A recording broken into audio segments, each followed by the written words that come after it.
Hello everyone, it's 11th November. Let's quickly look at the headlines from the Indian Express newspaper. In the first page, we have 9 killed in car blast near Red Fort, probing all angles, says Shah as NIA NSG move in. Moving forward, we have 350 kgs explosives, AK-47, J&K cops seize arms from doctors, Faridabad home. Moving forward, we have avoid rumors, maintain peace, says CM as condolences pour in. Moving forward, we have at Lok Nayak Hospital, beds fill up, victims with burns and wounds. Moving forward, we have Delhi sees coldest mornings of season. AQI is still very poor. Again, very important for environment perspective. Moving forward, we have Bihar's track record, 3 railway ministers and 28-year wait for lines. Again, very important. Then we have imagine if it stops one day. Assam CM hikes aid for families. Again, very important for policy and governance perspective. Moving forward, we have content team in place.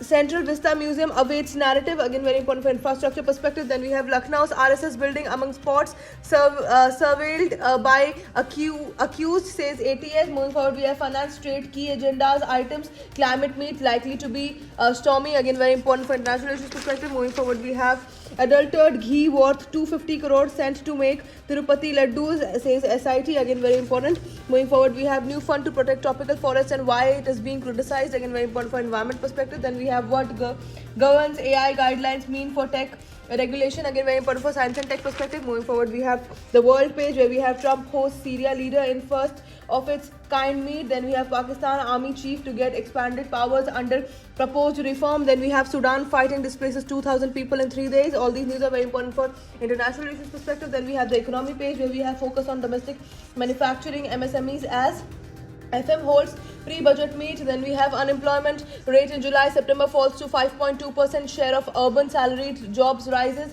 Then we have do Indians feel safe walking alone at night in their neighborhoods? Depends on how you ask or calculate. All the news are very important for economy perspective. And that is it for today. I will see you in another video. Until then, bye-bye. Take care.